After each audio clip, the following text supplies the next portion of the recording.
Maravilhoso. Olá, estamos de volta com o podcast Medindo os Bigodes, eu, Yuri Vieira, e o Alexandre Soares Silva. Tô aqui, boa noite. Então, a gente já comentou umas coisas, algumas loucuras no podcast passado, mas eu ando impressionado com, com as loucuras com as quais eu ando me deparando, assim, eu acho que é melhor a gente entrar mais nesse assunto. Mas na sua vida real ou na vida ou na política e As na duas cultura coisas, geral? cara, as duas coisas. Que, por exemplo, hoje, que aconteceu, ontem, né? Ontem eu postei um trecho daquela série Ozark, né? Eu tô vendo também, por coincidência. Eu não tô achando ela tão boa assim, mas é melhor do que as outras que estão por aí, eu acho, né? Não sei. É. Mas teve um episódio lá que tem uma cena que uma das protagonistas vai conversar com o senador. Ele quer É. descobrir se o FBI está investigando a empresa do neto dele que fabrica urnas eletrônicas, entendeu?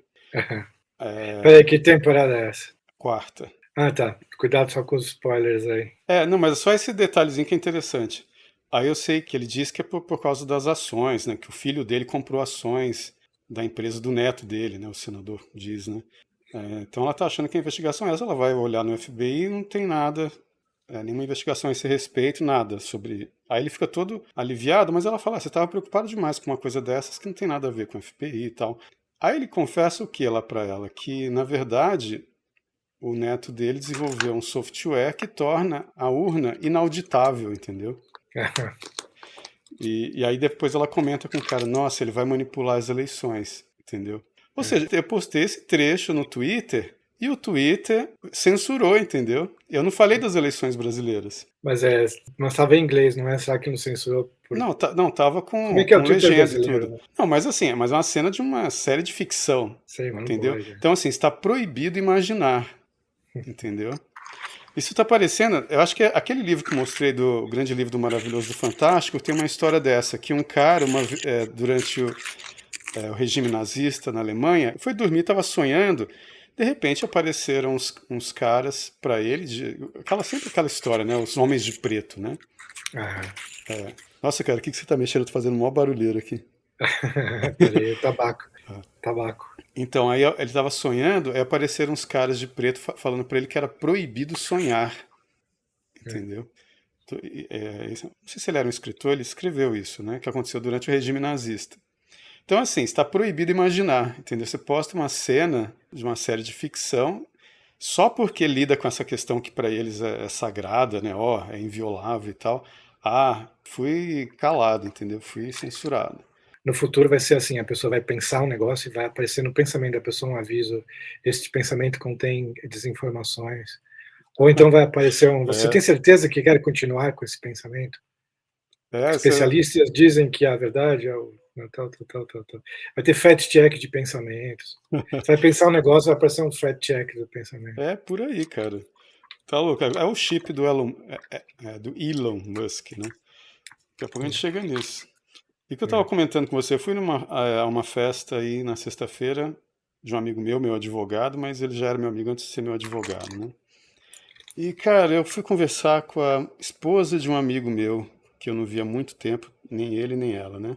Então, cara, é muito estranho, porque as pessoas ficam se xingando no Twitter, nas redes sociais. Eleitor do Lula é burro, ou bolsonarista é burro. Aí fica todo mundo chamando o outro de burro. Vocês são burros porque não veem isso, vocês são burros. E, cara, não tem nada a ver, nós não estamos vivendo no mesmo planeta, entendeu? Então, assim, tudo o que não condiz com nossa cosmovisão parece burrice, mas não, é só uma coisa de um mundo diferente. Os caras vivem no mundo do avesso, entendeu? Então parece. Quando é uma coisa mínima, parece burrice, mas quando você conversa e você vê que a pessoa é inteligente, então parece loucura. Mas é um como outro esses planeta. tweets, esses tweets das pessoas que falam: se você sabe que 1, 2, 3, como é que você ainda pode votar em X? Mas espera aí, eu sei que 1, 2, 3, você está falando 1, 2, 3, mas a gente exatamente discorda em 1, 2, 3, em algum dos pontos do 1, 2, 3. É isso que ele está discutindo, né? Mas a pessoa não consegue conceber que você não acredita em 1, 2, 3. Você acredita em 1, 2, 3, na afirmação 1, 2, 3, e mesmo assim vai tomar uma decisão contrária ao que ele acha racional, né? Cara, e assim, você percebe na conversa com a pessoa que ela vive dentro de uma cosmovisão completamente louca. Eu não sei nem se a cosmografia dela é a mesma, se o universo mapeado dela é o mesmo, entendeu? Porque Uhum. é tão louca a cosmovisão, entendeu? É tão diferente. Mas você sabe, para falar, já que a gente vai falar de esquisitices e estranhezas, não sei se você já estudou magia do caos, porque eles têm a teoria de que é um bom exercício para sua mente você acreditar em coisas de propósito durante algum tempo, e depois acreditar em outra coisa oposta durante outro tempo, depois acreditar em uma outra coisa completamente diferente. E ficar fazendo esse joguinho mentalmente até você não ser capaz de acreditar em nada, nem desacreditar em nada. Você acredita de acordo com a conveniência do momento. Uhum. Aí você vai pegar uma doença que o Konstantin Neuka chama de recusa de uma generalidade. Você vai É, ter contato com várias generalidades diferentes, vários conceitos, e vai rejeitar todas elas. Aí você vai ficar com uma doença, acho que é a catolia que ele chama, acho que é a catolia. eu sempre quis ler esse Konstantin Neuka. É muito louco, cara. São as 6 doenças do ser, né? Do É, espírito humano. Aquele livro, a Pastoral Americana, do Philip Roth, né? Roth. É difícil falar, né? Philip Roth. sim, eu também acho. Mas o livro dele, como que é a história? O cara é um judeu, cresceu num bairro judeu junto com o narrador da história. Só que ele é um judeu diferente, porque ele não parece judeu, né? Ele é bonitão, ele é atlético, né? É, Ele se é dá o bem com a Robert galera. Redford. É, exatamente. Ele se dá bem com toda a galera no colégio. Ele é um jogador de futebol que ganha os jogos. Casa com uma garota linda, né? Tem uma empresário de sucesso e tal. Só que aí ele tem uma filha que, quando ela se torna adolescente, ela se mete com os revolucionários malucos e chega a matar gente com a explosão de uma bomba, né? Ela se torna uma terrorista. Destrói a vida do cara, né? Do Aham. sueco, né? Que eles chamam ele de sueco, o apelido dele. E quando você vê como que a garota, a filha dele, quando ele tenta conversar com ela, nas vezes que ele vai atrás dela, como que ela vive em outro planeta invertido, esse planeta invertido dos revolucionários, né? Dos esquerdistas, cara, é um sofrimento atroz pro cara, né? Uma tragédia, assim, terrível. E quando você lê o livro, você fica pensando, cara, esse a história da Dilma num país em que ela não deu certo. Aqui a Mary, Weather né? Underground, né? Aquele grupo terrorista americano, Ah, tinha sim. vários professores, pessoas que agora, hoje em dia, são professores universitários bem respeitados, né? Colocavam bombas e Eu não matavam sei, ele pessoas. cita o nome da organização, eu não lembro mais, Eu não talvez com um nome lembro também. diferente, mas realmente houve, né, esses grupos terroristas na época, no final dos anos 60. E aí ele não sei se ele dá o mesmo nome, ou é um nome fictício, não sei, mas ele, inspirado nisso, cria essa história com essa personagem que vira, assim, a desgraça da vida do cara que tinha uma vida, a princípio, perfeita, né? Ah, Cara, ele tentando entender a garota é igual eu conversando com a esposa do amigo meu, entendeu? Ela é uma pessoa que é adaptada ao mundo, ela é uma pessoa inteligente, uma pessoa simpática, bacana, entendeu? Só que assim, quando você começa a entrar no assunto política, aquelas coisas que uma pessoa que a gente considera normal dentro da nossa cosmovisão sente diante do Lula é o que ela sente diante do Bolsonaro, entendeu? E é muito estranho, cara, é muito estranho. Você vai ver que a diferença é muito profunda, não é só uma questão de apresentar os erros de um, os crimes de um, sabe, os acertos de um e de outro, e não sei o que. Não é isso. A questão é a seguinte: imagina que você vai, por exemplo, você vai sair de São Paulo e precisa ir para Brasília. Só que aí você encontra uma carona com um cara que é super bacana, mas ele tá indo para Porto Alegre. E aí ah, tem um outro cara, o único cara que vai para Brasília, saindo de São Paulo.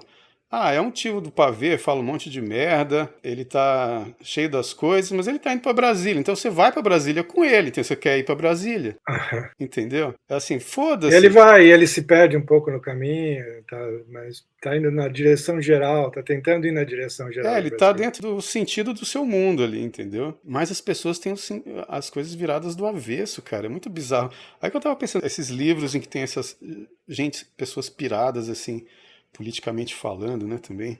Não, Dostoiévski é foda, né, com relação a isso, os demônios, né? Ah.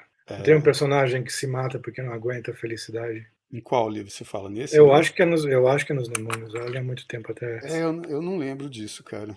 É que também já tem um tempo que eu li. Ah, isso que você falou, por exemplo, de ver vários conceitos diferentes de realidade, aí, várias cosmovisões, isso é uma coisa que o Olavo ensina a fazer quando você está lendo um livro, entendeu? Ele fala, você vai ler O Capital do Karl Marx, você lê sem julgar, entendeu? Você tenta entender o que o cara está querendo dizer, meio que e tentar sacar de qual experiência de vida ele tirou aquilo, entendeu? Uhum. E depois que você termina de ler, aí que você vai fazer a sua crítica e tentar ver se aquelas alegações dele, das experiências de onde ele tirou aquelas sacações, né, realmente condizem com o mundo real, entendeu? Eu nem sempre consigo ler um livro desse jeito. Eu tento, mas É difícil, mas é a eu já, suspensão de descrença, né? eu já pensei em fazer o seguinte: eu vou passar um mês tentando pensar como um esquerdista. Eu vou só ler coisas esquerdistas e vou ficar ofendido quando alguém falar mal de esquerdistas. Vou internamente assumir isso para mim mesmo, Aham. como um laboratório de ator de teatro, né? Ficar um mês fazendo aí, vamos ver o que sobra, o que eu aprendo pela experiência, né? Mas eu não sei se tenho disposição de fazer isso. É, Mas poderia ter resultados interessantes. por exemplo, essa esposa desse amigo meu, certeza que ela acha que eu sou louco também, entendeu? Uhum. Ela acha um absurdo eu ter sido amigo do Olavo de Carvalho até o Louco ou final, canalha, ou as entendeu? duas coisas ao mesmo tempo. Ah, nesse ponto ela chega porque, como a gente se conhece há muito tempo, não chega nesse ponto e a gente não. Eu não contrapus nenhum argumento, porque assim, não tô afim de entrar em bate-boca com uma esposa de amigo, entendeu? Não, não vem sabe, não tem nada a ver. Mas, por exemplo, ela é psicóloga. Freud, para ela, é praticamente uma deidade ali, né, no panteão, né? Que é, por exemplo, como diz o Facundo Cabral, se não me engano, Freud, aquele que está com seu papai no inferno. Né? Eu fico vendo assim, cara, as pessoas parecem que vivem repressões diferentes, né? Por exemplo, digamos que ela está ainda naquela em que a repressão básica ainda é o sexo, né? Então, tipo assim, o Bolsonaro é um homofóbico, ele é um reprimido sexual, não sei o que lá. Você pega aquele livro do Ernest Becker, A Negação da Morte, ele coloca como se a repressão básica não fosse a sexualidade, nada disso, né? A repressão básica é o fato de que você vai morrer. Por isso que é a negação da morte. Ele toma como base o Otto Rank e o Kierkegaard, né, para escrever esse livro, né? E então as pessoas têm aquele medo da morte que elas negam. Elas mentem para si mesmas que vão estar vivas eternamente aqui neste mundo, entendeu? Ah, Se não vou morrer, mentem assim e esquecem que mentiram para si mesmas, se tornam neuróticas. Entendeu? Fica com esse recalque ocultando o fato de que vai morrer. E aí criam o que ele chama de causa sui, que o Freud também usava essa expressão, causa sui. Você cria um sentido, um projeto de eu, de obra sua, para sobreviver a essa morte. Por exemplo, o Lula quer porque quer deixar um legado, é o legado, a causa sui dele, entendeu? O cara não acredita em vida após a morte. Duvido, né, que esse cara desse acredite em vida após a morte. Então ele precisa deixar um legado, a causa sui dele. Então esses caras saem atropelando todo mundo pelo caminho porque tem medo da morte, entendeu? ah, Eu estou viajando, assim, uma coisa que a gente tem que esclarecer aqui pro pessoal também é o seguinte, nós não somos filósofos, não somos cientistas políticos, nós somos escritores de ficção, nós, dentro da teoria dos quatro discursos, nós ficamos aqui no âmbito do poético, que é o reino do possível, inclusive do impossível também, que impossível no mundo aqui ôntico, né? Onticamente falando, mas é possível na imaginação, né? Então, assim, nós vamos falar de maluquices mil sem medo de parecer maluco, entendeu? Você tem sempre que lembrar disso, né? Porque tem gente que fica querendo que a gente seja cientista político, psicólogo, filósofo, e não, cara, a gente vai falar até de extraterrestre, se for o caso aqui. não, não. Aliás, de preferência. É, mas é que eu tô muito indignado, cara, assim, de achar que a pessoa está no mundo da lua ao mesmo tempo que ela acha que eu que estou no mundo da lua. E as pessoas estão nessa. E eu fico pensando, não pode haver uma democracia num lugar em que as pessoas parecem que estão compartilhando o mesmo espaço, mas não é o mesmo mundo, entendeu? Mas eu me pergunto como é que é algo que nunca aconteceu de modo não traumático comigo, porque eu nunca fui de esquerda. Eu me pergunto como é para alguém que é realmente de esquerda ou é realmente de direita e daí muda de lado, sofre uma Uhum. conversão, né? Deve ser um negócio traumático. O É, mundo porque inteiro o meu, tem o um outro mais, significado. Porque o máximo de esquerdismo que eu participei foi o que eu já te falei, de movimento ambientalista, entendeu? Mas nunca me passava pela cabeça porque isso é uma política de esquerda.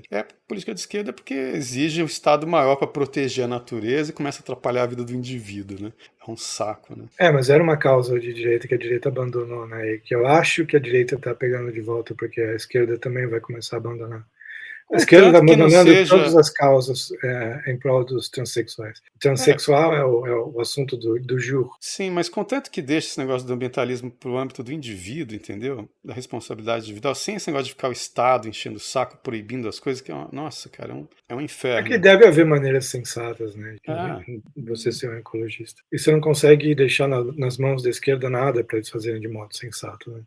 Porque, uhum, obviamente, algumas causas da esquerda, em princípio, são sensatas, né? uhum, A preocupação com pobres. Só que os métodos, e não só os métodos, né, as motivações também já são, muitas vezes, não é uma preocupação real, né, da esquerda. uhum. Tem toda uma série de motivações Uhum. distorcidas, né? Esse é aquele livro do Constantinoy que eu acho que seria o melhor para entender o que acontece, porque no final das contas, quando você lê o livro dele, você percebe que em alguma medida a gente sofre uma daquelas doenças que ele cita, entendeu? Mas os caras estão sofrendo alguma dessas doenças do ser em grau máximo. Parece uma loucura, mas não é uma questão simplesmente psicológica, é uma questão de cosmovisão mesmo, como se fosse o que está lá mais no profundo da psique. Não é mais uma questão simplesmente de funcionamento mental. Tipo, as pessoas não são doentes mentais. Porque o que ele fala, né?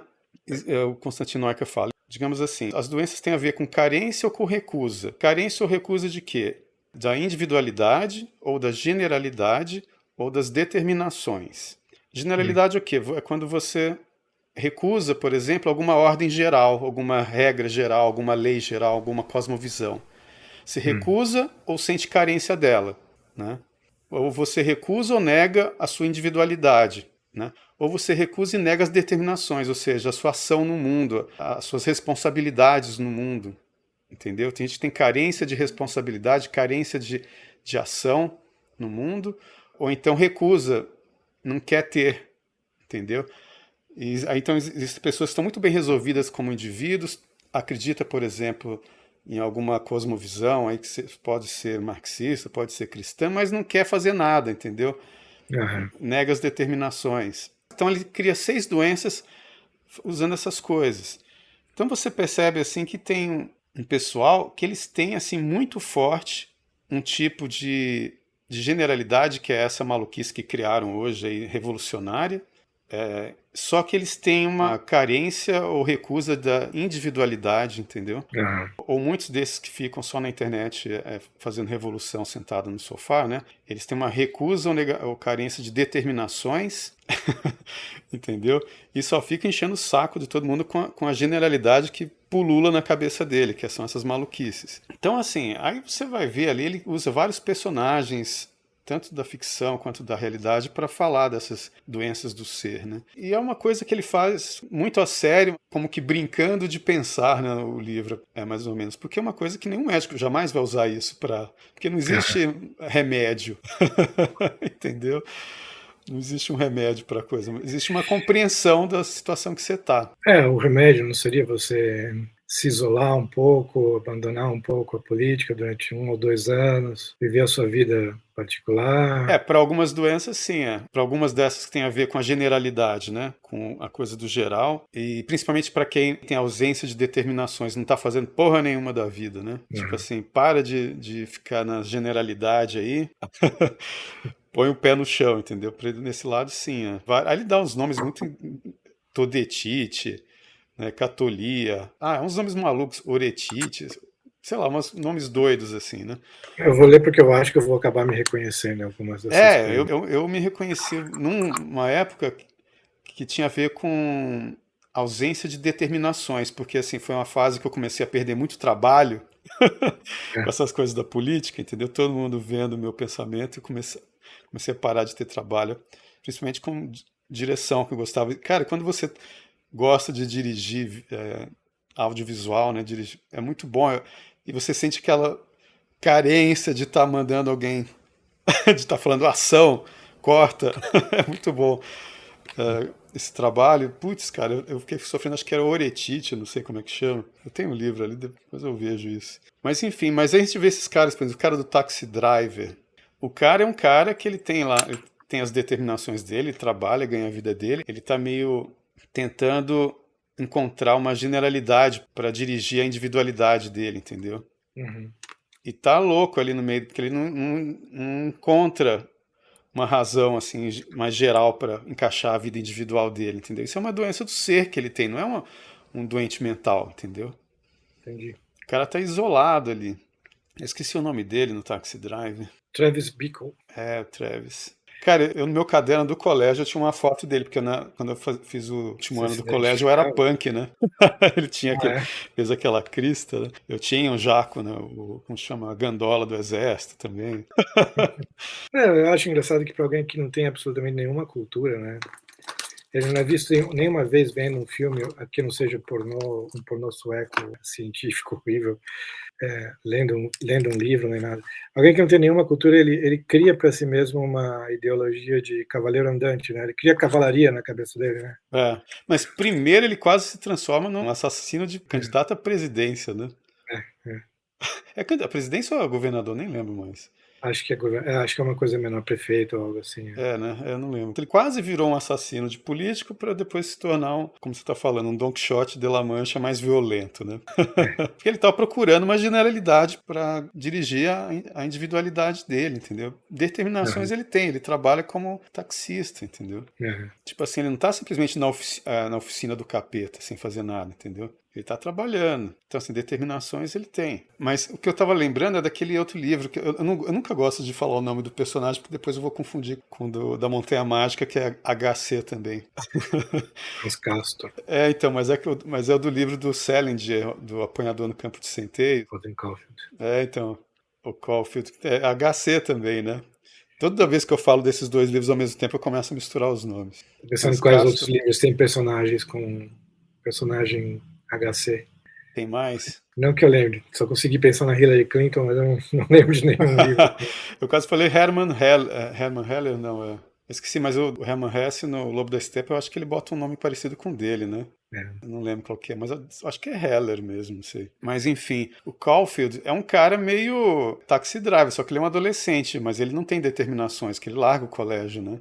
Parece que ele foi expulso do colégio, ele arranjou uma briga, né, com um colega de quarto, sei lá, colégio interno, né? Sai andando pela rua, se mete com prostituta, apanha de cafetão, já vai atrás de, acho que namorado ou ex-namorada, e aquela confusão toda, vai atrás de ex-professor. Mas é o adolescente que tá boiando, procurando uma generalidade para governar a vida dele também. Mas ele tá tão doido, a individualidade dele é frouxa também, né? Ele tá perdido das três maneiras como é o adolescente, né? Não tem determinações mais, largou a escola, tá procurando uma generalidade para governar a individualidade dele, só que o adolescente é justamente aquele que tá com a individualidade de formação. Então ele tá triplamente perdido, né? Parece que todo o impulso ético dele é detestar o que eles chamam de phony, né? Que eu não sei como é a tradução em É os português. falsos, né? Eles falam os falsos, eu acho. Que é o pessoal fake, né? Que Que na você verdade é a sente isso mentalidade quando burguesa, né? você sente muito isso? Eu acho que é razoavelmente genérico quando você é adolescente, né?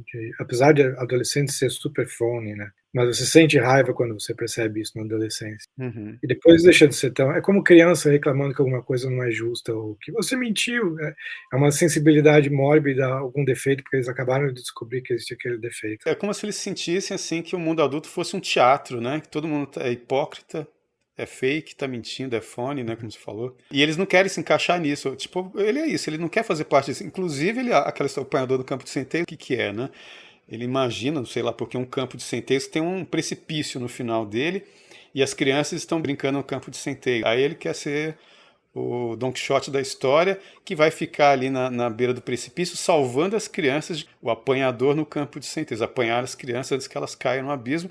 O abismo é o quê? Nesse mundo falso, nesse mundo hipócrita dos adultos, onde as crianças perdem a inocência. É uma coisa que você sente quando você é adolescente, só que não é bem isso o problema. Existe sim uma falsidade, principalmente da mentalidade burguesa, dinheirista, né?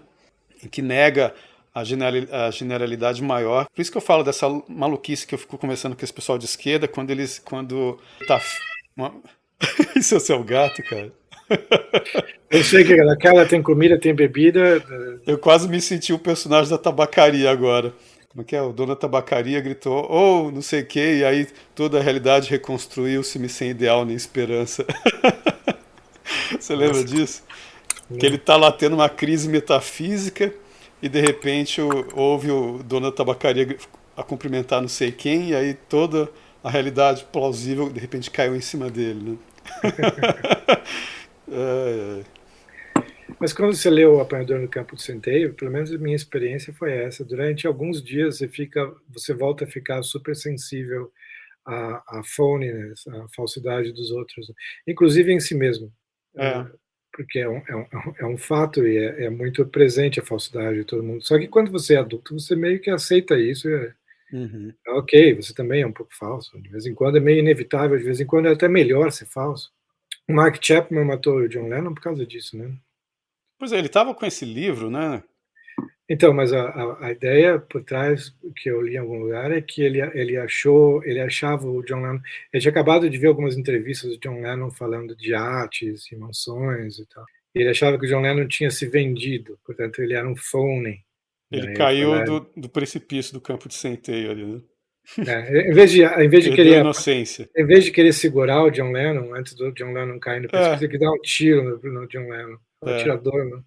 O O atirador do campo de atirador no centeio. campo de centeio, É. é. Exatamente. É. Porque o É claro do. que era phony, super, né? A gente vê todos aqueles discursos de Ah, esquerda, de totalmente. É. hippie, e contra o materialismo e tal, e o jeito Aham. que ele vivia, né? É. Ele quis ir para Nova York porque ele também sentiu isso um pouco, né? O John Lennon, quando ele estava naquela mansão dele lá na Inglaterra, né? De repente ele quis cair de volta para a galera e morar num apartamento em Nova York, junto, que era da Yoko Ono, né? E o Dakota, perto do que ele poderia viver, é viver até humildemente, né? É, comparado, né, cara? É, é, E era o prédio lá do bebê de Rosemary, né, cara?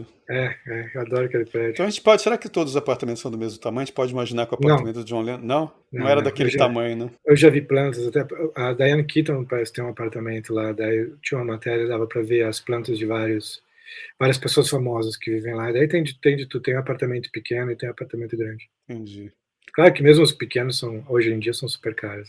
Na época do bebê de Rosemary, era um casal sem dinheiro que conseguiu alugar a muito custo, então devia ser possível, mas hoje em dia não deve ser mais. É, o cara é o ator de segunda categoria, né? O personagem, né? Sem sucesso, é. É, que se envolve naquela sociedade secreta maluca. O cara que tentou, na verdade, matar o Reagan também parece que estava com esse livro também, né? Do Apanhador no Campo de Centeios, né? É, né? Que coisa, né? E é simplesmente o livro. É que eu acho que ele ali soma, como eu tô falando, todas as doenças do ser, né? Pelas quais passa um adolescente, né? Pelo jeito. Tem um outro Ei, livro interessante, cara, que é do. Você leu o Leviatã do Paul Auster? não, eu só li o Trilogia de Nova York. O Paul Que é assim. Auster, cara, ele não foi muito profundo no livro, eu acho que justamente pela mentalidade progressista dele, entendeu? É, Se ele fosse um cara que não estivesse preso nessa mentalidade, o livro dele podia ser muito mais interessante. Que é a história de ele é um escritor que tem um amigo também que é escritor. Esse cara um dia sofre um acidente, eu não sei se ele cai da sacada do apartamento ou daquela escada de incêndio que tem naqueles prédios, né, hum, nos Estados Unidos. E sofre um acidente. E ele sai daquele acidente assim, aquela coisa: eu tenho que dar um jeito na minha vida, mudar de vida, que minha vida não é essa. ah, Eu era um alienado, ou seja, eu estava alheio a mim mesmo, eu não era eu mesmo. Só que o eu mesmo dele, o que que é? É tipo um Unabomber, entendeu? O cara vira um ativista político, mas que começa o livro, os caras encontrando os pedacinhos do corpo dele, porque parece que mais uma bomba que ele foi colocar explodiu na mão dele e despedaçou ele. E a história é o cara meio que tentando reconstituir os passos que levaram ele a isso, entendeu? sei. Mas você vê que ele não. Como ele é progressista também, ele jamais vai perceber, o Paul Auster, né, ou pelo menos o narrador, que o cara estava preso num mundo que não tem nada a ver com a estrutura da realidade, entendeu? Que é uma loucura. Que ele tinha uma doença do ser igual a dele, só que o cara foi, digamos, foi mais longe no niilismo, entendeu? Ah, Só que o Paul Auster não percebe isso. Leviatã, porque o cara tem aquele esquema anarquista, né? Vamos acabar com o Estado, mas só que é um discurso tão absurdo, né? Porque os caras têm. aquele jeito da esquerda de acabar com o Estado, aumentando É, o Estado. Eles nem percebem quando eles estão aumentando o Estado, porque na cabeça deles é é, outra coisa que eles estão fazendo. tem aquele papo, né? Que tem o Estado socialista e depois virar o comunismo, que o Estado vai se tornar indissolúvel com a sociedade, aí o Estado vai sumir, vai ser só a sociedade. Então, assim, grande anti-Estado os caras são, né? É simplesmente transformar o Estado em tudo, né? Mas esse livro é bem limitado nesse ponto. O cara podia ter ido mais longe no estudo de personagem que ele faz desse cara. Sim. Que eu esqueci o nome dele agora. Acho interessante esse negócio de escrever sobre gente maluca, sobre loucura. Por exemplo, no meu primeiro tem pelo menos uns 4 contos com maluco, entendeu? Gente doida, surtada, entendeu? Mas eu escrevi de uma forma humorística. A Hilda Hilst, quando eu estava morando com ela, ela tinha essa piração com loucura também, principalmente porque os pais dela morreram em sanatório. Né? O pai dela foi um fazendeiro de cafeicultor muito rico, nos anos 20, né? Ele se correspondia com Mário de Andrade, escrevia poesia, o pai dela, né? Era um cara inteligente, eu acho que ele escreveu, não sei se ele escreveu um livro de poesia, que era o Apolônio de Almeida Prado Hilst. E ele só que... Aliás, esse Hilst é de que origem? Ela é da Alsácia-Lorena, né? Aquela região ali entre França e Alemanha, né? Sim, sim, a minha professora de francês era da Alsácia-Lorena. Aí eu sei que o pai dela, ele tinha essa recusa às determinações dele. Ele era fazendeiro de café, mas ele não gostava de ser fazendeiro de café. Ele queria ser um poeta, um intelectual, entendeu? E aí eu sei, cara, que ele tinha mania de fazer aquelas pilhas de livros, botava debaixo do braço, ia pro bordel e ficava lá no bordel dias, entendeu? Ganhava o dinheiro dele lá com a colheita do café, ia pro bordel e ficava lá dias, né? Lendo e transando, lendo e transando. Ele era escorpiano também. Enfim, mas eu sei que um dia ele foi para Santos, conheceu a mãe da Hilda, que era uma portuguesa, Pedecilda Vaz Cardoso. Ela se apaixonou por ele e eles ficaram, ela engravidou, mas ele não sabia, voltou para Jaú, né, cidade interior de São Paulo, e ela quis ir atrás dele para falar, eu tô grávida de você. Foi atrás dele, na cidade falaram para ela, olha, ele quase não vem na cidade, quando ele vem é para fazer as compras e para ir pro bordel e fica lá, entendeu? A mãe da Hilda pegou e entrou no bordel, entendeu? Quando ele foi pro bordel e encontrou ela lá, ele falou, você, BD, né, chamava ela acho que de BD, né? BD, você tá maluco? O que você tá fazendo aqui, né? Não, era o único lugar que eu podia te encontrar. Não, vou te tirar daqui agora, você tá doida, né? Vai ficar agora em puteiro. Comprou uma casa para ela morar, já sabendo que ela estava grávida, mas não assumiu, né? Não quis casar com ela. E aí, cara, veio a quebra da bolsa de valores, que ele tinha vendido praticamente tudo da fazenda, porque ele queria viver de renda, entendeu?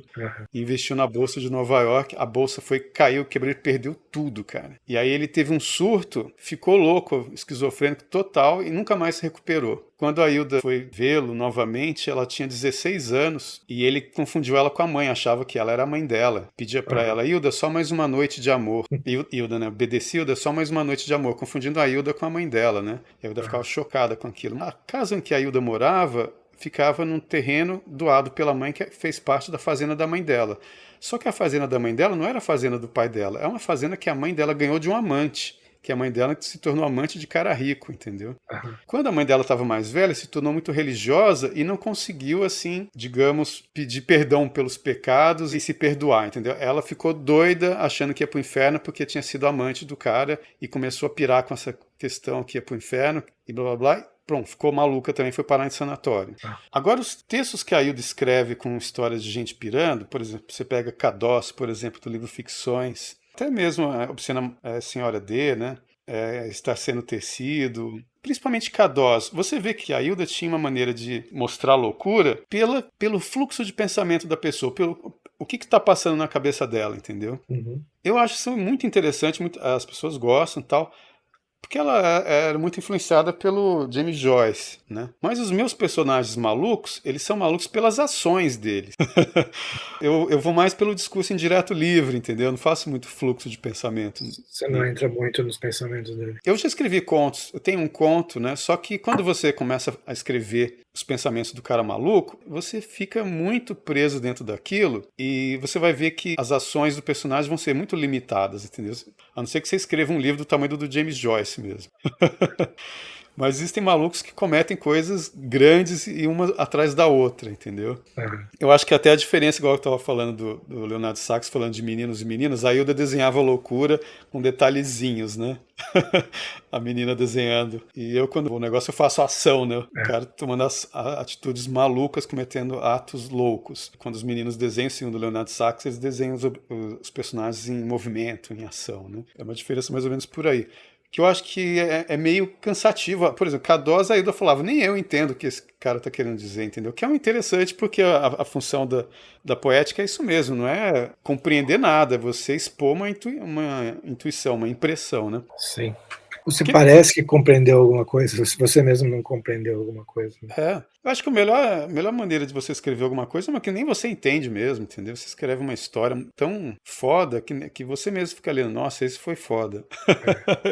Eu mesmo não entendo o que está acontecendo aqui E se direito. tiver uma moral, você pode nem concordar com a Aquele dia que a gente está coisa. falando desse negócio de arte e expressão de impressões, aí você falou para mim assim, mas eu nem sempre escrevo baseado numa impressão de uma experiência minha. Eu às vezes pego os aforismos de alguém, leio e tal. Então, mas é uma impressão que te causa um aforismo de alguém também, né? Igual a gente se impressiona com algum outro texto que leva a gente a escrever alguma outra coisa, né? Ler também é uma experiência real, né? Não, eu estava dizendo que quando eu vou escrever um conto, muitas vezes é uma situação que me ocorre, que é uma situação ou absurda ou cômica ou engraçada. E essa situação me ocorreu, mas não é necessariamente uma impressão, não é algo que eu tenha visto na vida, seria estranho, ou bizarro ou engraçado se tal situação Uhum, acontecesse, daí eu faço um conto. Então eu tenho uma certa dificuldade em associar isso com uma impressão que eu tive.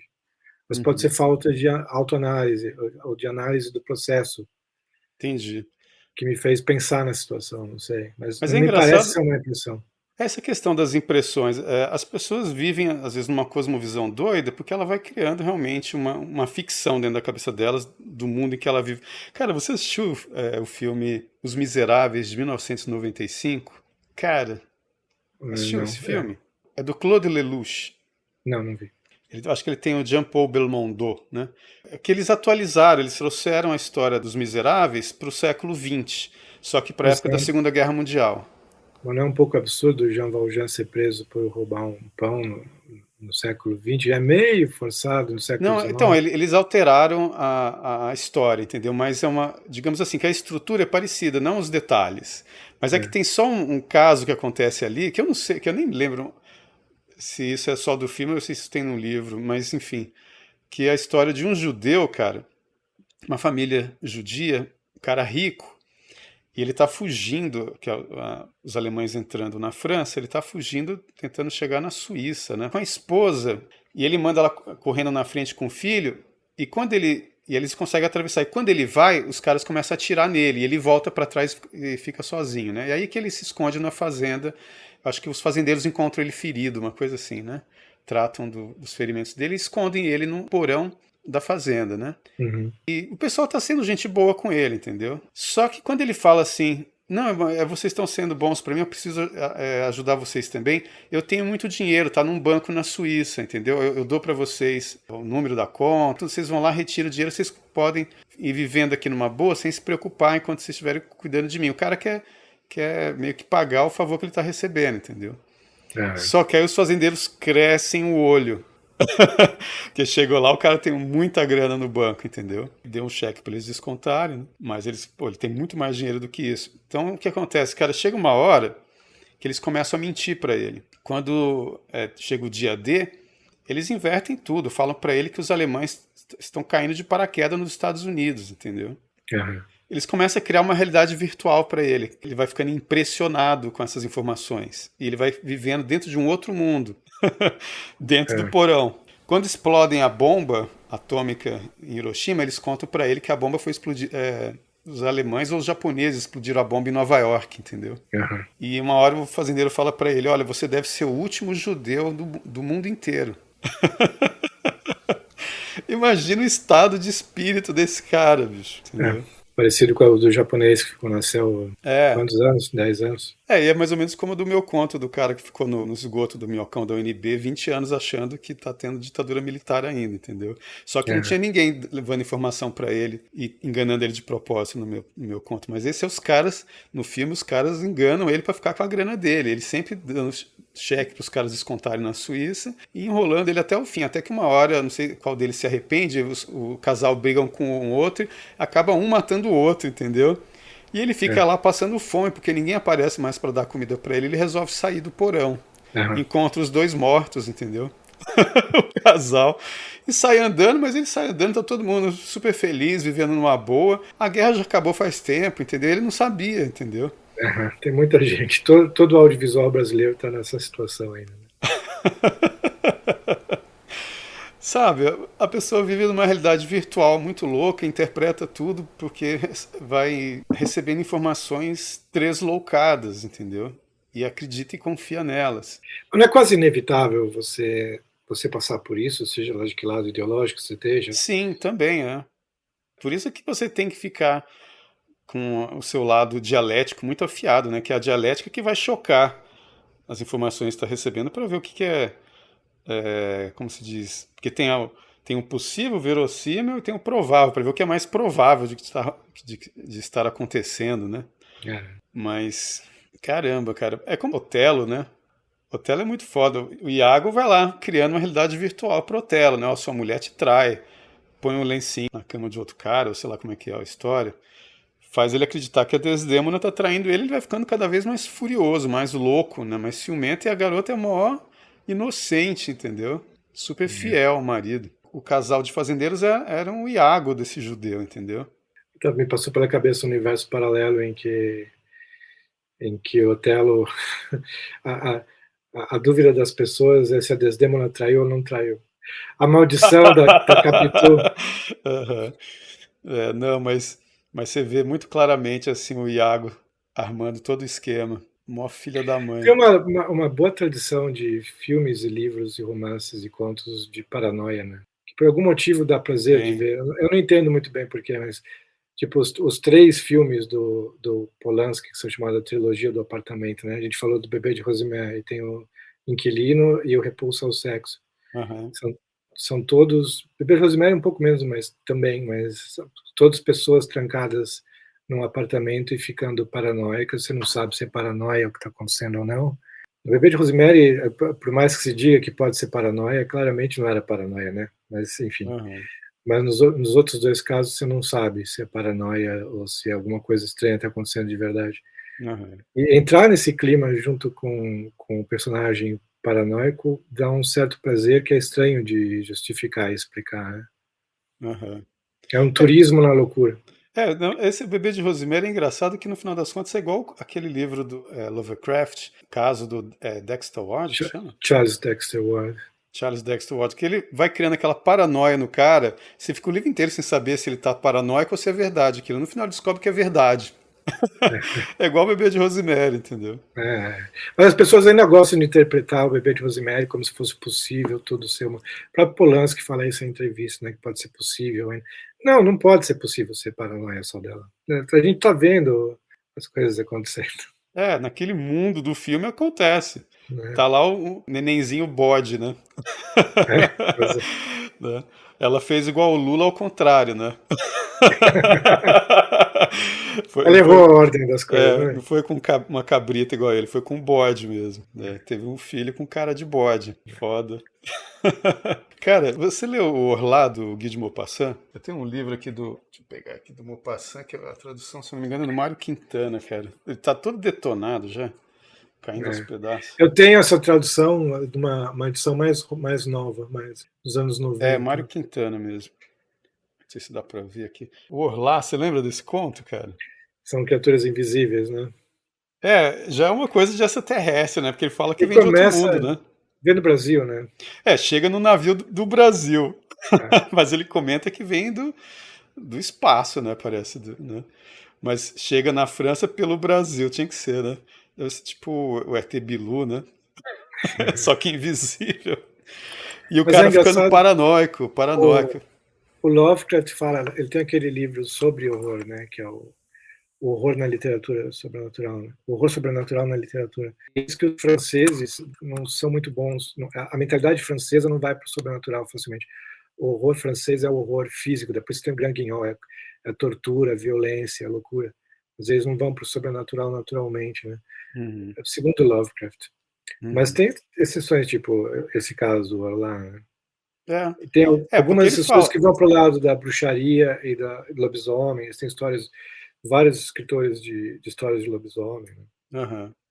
É, porque o do Orlá é um ser invisível, mas ele bebe água, bebe o leite do cara, ou pelo menos o cara tá noiado achando que isso tá acontecendo, né? É, Às vezes, o cara acha que às vezes ele vai olhar no espelho, mas não consegue se enxergar porque o Orlá tá na frente dele, é invisível, mas atrapalha ele de ver a própria imagem, né? é. E vai Você já ficando leu, louco. você já leu o conto dele, que também é de uma pessoa que começa a ficar louca, em que os móveis da casa começam a se mexer, Cara, eu acho que sim.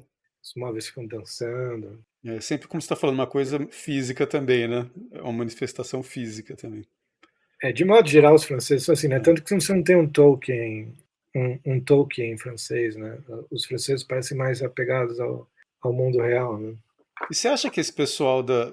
Por exemplo, até na Fox News os caras estão falando de extraterrestre agora, cara. Você acha que eles estão querendo criar uma paranoia nova? Qual que é a história? Eu Ou já vi realmente está todas as acontecendo? teorias, eu já vi todas as teorias. Eu não sei, eu acredito em tudo.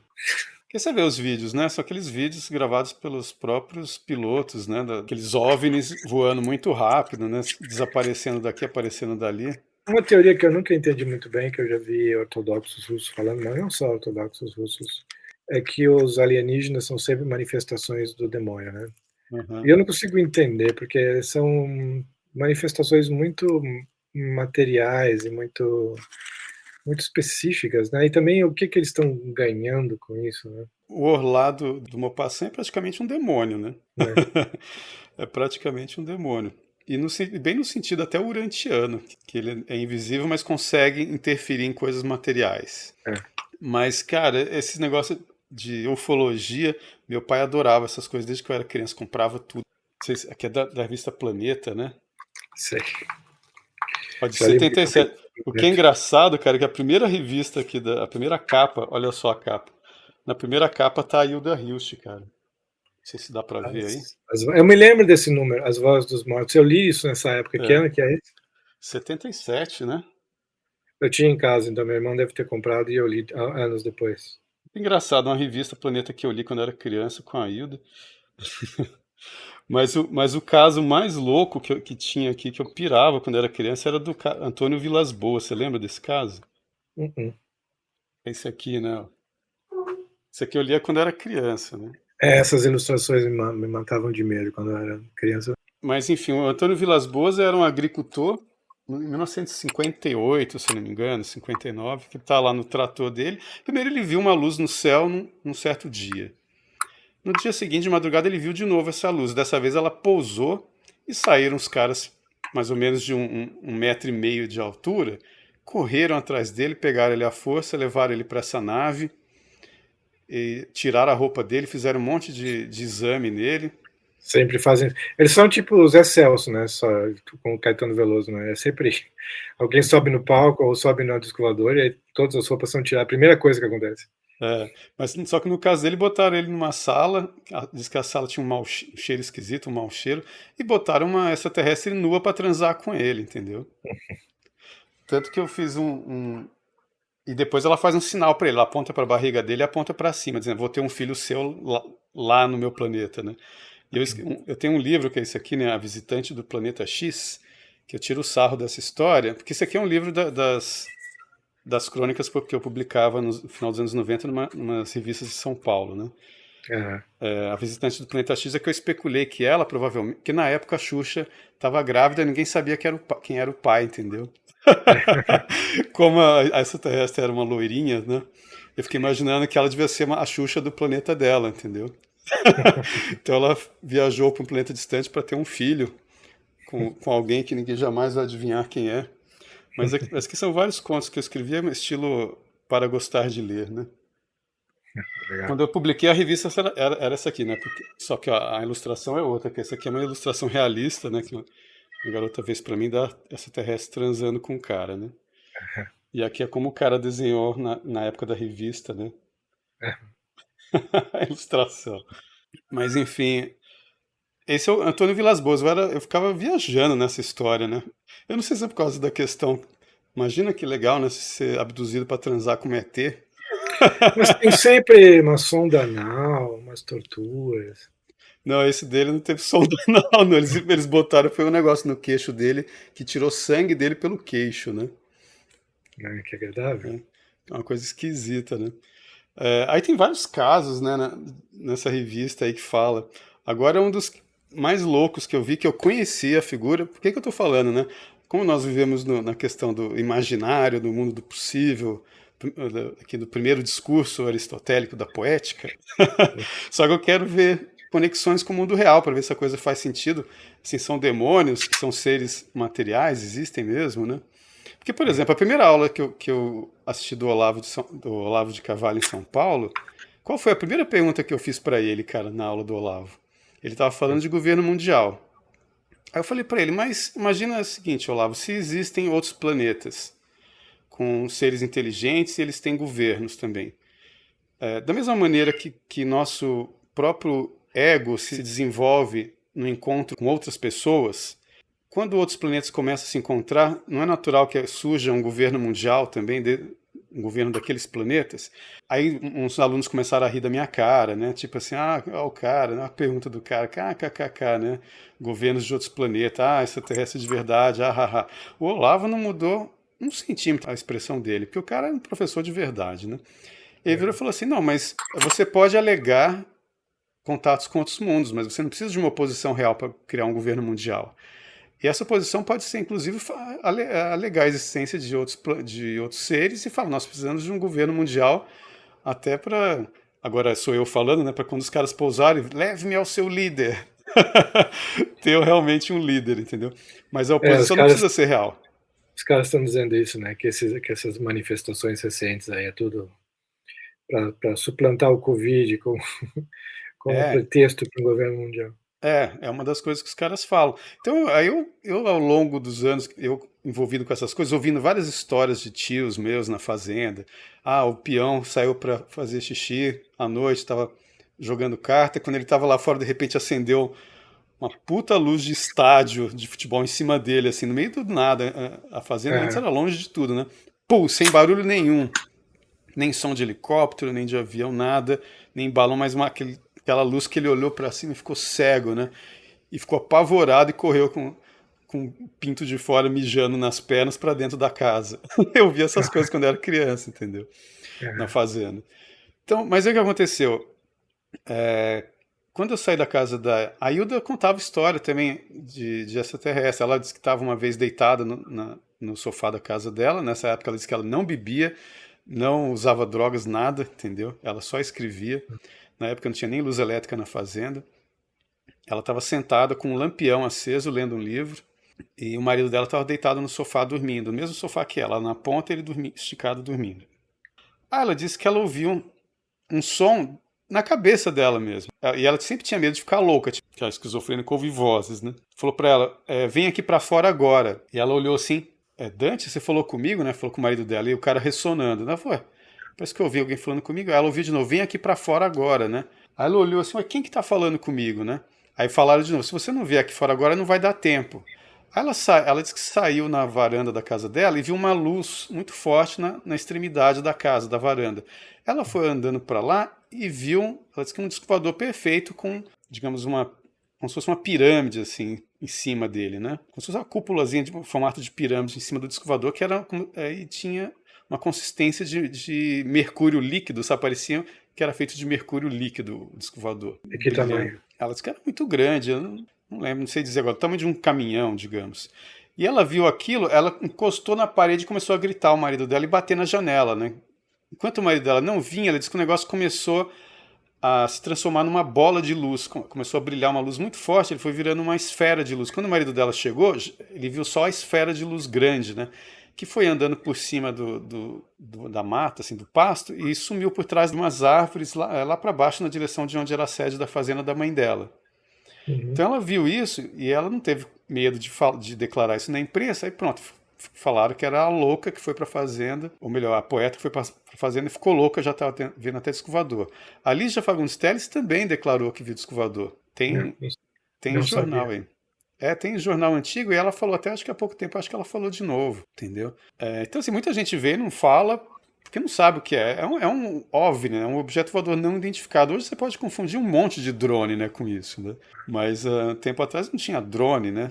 Mas enfim, eu sei que desculpa se eu estou monopolizando, mas Não, é que eu não tenho muita experiência com discos voadores, por isso que eu não estou contando, não estou falando da minha parte. Eu conheci umas 2 ou 3 pessoas que falaram que viram Hum, discos voadores, e eu acredito, não acho que eles mentiriam. Um deles foi numa festa, mas aí quando fala festa, você começa a imaginar a pessoa estava usando alguma coisa, sei lá, mas enfim, uhum, numa festa, numa casa enorme no Rio de Janeiro, a pessoa, todo mundo viu, o desovador ficou a poucos metros numa piscina, todo uhum. mundo olhando e depois foi embora. Umas histórias assim. Mas eu É. pessoalmente nunca vi nada estranho. Eu também não vi nada estranho, eu vi pessoas estranhas. Porque, por exemplo, quando eu saí da casa da Hilda, e aí eu saí de Campinas, aí fiquei um tempinho em São Paulo, voltei para Goiânia, né? E aí uma ex-namorada minha de São Paulo falou para mim: "Você quer conhecer a Bianca? Eu vou para a fazenda dela. Se você quiser ir, vem comigo." Quem é a Bianca? A Bianca é um pseudônimo da Maria Aparecida de Oliveira, que ela fez parte de um caso ufológico famoso mundialmente, que é o caso Hermínio Bianca. Se procurar isso, vocês vão achar. Quem eram os dois? Hermínio era um pastor evangélico e ela, a Bianca, a esposa dele. Eles estavam viajando, se não me engano, em 1976 ou 77, por aí, do Rio de Janeiro para Minas Gerais. Eu não sei se era para casa de parentes, algo assim. Ele sabia dirigir, ela não sabia dirigir. Eu sei que depois de muitas horas de viagem, ele começou a ficar sonolento e falou para ela: "Vou encostar o carro para dar uma cochilada, porque senão eu vou acabar dormindo na direção." Ele parou o carro, ela não sabia dirigir, ela ficou do lado dele esperando ele dormir um pouco. Ela Uhum. disse que ela estava olhando. Ela escreveu um livro sobre isso que chama As Possibilidades do Infinito. Aí ela disse que ela estava lá esperando, olhando pelo para-brisa do carro mesmo, e viu que ela pensou que fosse um balão colorido, assim, né? Ela falou assim: "Nossa, aqui em Minas eles fazem balões como no Rio de Janeiro, né?" Tá. E ficou olhando o balão, assim, aí o balão foi indo e sumiu por trás de umas árvores, né? Brilhava tal, assim, né? Eu não sei se era final de tarde, não lembro agora, mas eu sei que uma hora ela viu uma sombra, assim, em cima do carro, que ela falou: "Ué, o que está acontecendo?" De repente tudo ainda estava claro, mas em cima do carro uma sombra, como se fosse uma nuvem só em cima do carro. Quando ela fez assim, olhou, o tal do balão estava descendo em cima do carro. E ela começou a gritar: "Hermínio, o balão está caindo em cima do carro." Aham. Aí o cara acordou assustado. Quando ele acordou, o negócio engoliu o carro, entendeu? Envolveu o carro inteiro e eles ficaram no escuro. E Aham. eles gritando: "Caramba, caiu em cima do que está acontecendo?" E de repente ela sentiu grudar assim na poltrona do carro, como se o negócio tivesse partido a toda velocidade para cima, entendeu? Uhum. Então, naquela força G, né?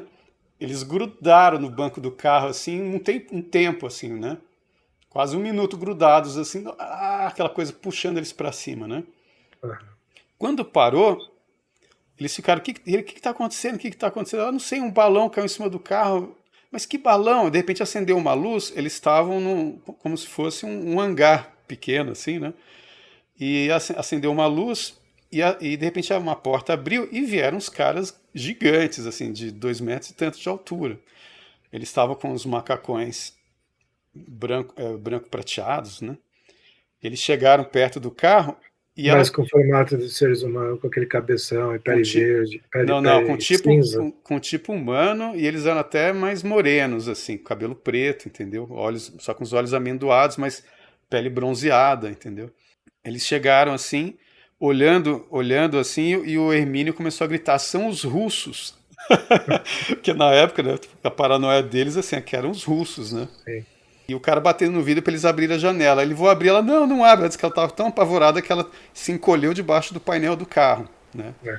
E ele: "Não, eu vou abrir, porque eles querem conversar com a gente." Aí o cara abriu e o cara fez só sinal para eles: "Não, tipo, abre a porta e sai, né?" E ela: "Não, não." E ele: "Não, vou abrir, né? O cara quer conversar com a gente." Ele abriu a porta, acabou tirando os dois e levaram para uma outra. Entraram nesse, que era um elevador, levou eles para um outro andar, sentaram os dois numa espécie de uns puffs, assim, né? Aham. Puffs. Bem anos 70. É, é o Discordor dos anos 70, esse.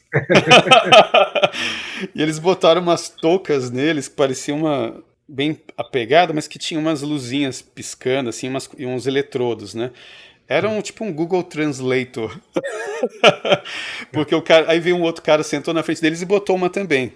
E quando ele falava, eles ouviam a tradução simultânea, entendeu? Então Sei. era um Google Translator em forma de touca. E aí o cara falou pra Agora, eles: vem cá, eles conseguem atravessar o espaço sideral e não conseguem fazer um Google Translator menor do que uma touca? tem um monte de coisa engraçada, porque se eu não me engano tinha até fio o negócio, não, sabe? Não tinha Bluetooth. Enfim, mas colocou lá a touca neles e falou pra eles, ó, meu nome é Kahan e blá blá blá, né? Eu Caramba, venho do planeta Clermer, quero saber, Kramer. quero saber da vida de vocês, como é aqui. Perguntou um monte de coisa pra eles, eles foram respondendo, e uma hora o Hermínio começou a ficar paranoico, achando que na verdade ele era um demônio, entendeu? Porque o cara era pastor da igreja e tal. E pela conversa deles, ele viu que ele não era russo, nem americano, nem nada, e falou, esses caras são demônios. E começou a surtar. E aí ele virou para, vocês são demônios e tal. Ele virou para Bianca e falou assim, mas que são demônios? Quem é o diabo que ele está falando, né? Ela explicou, o diabo é o inimigo de Deus e blá blá blá.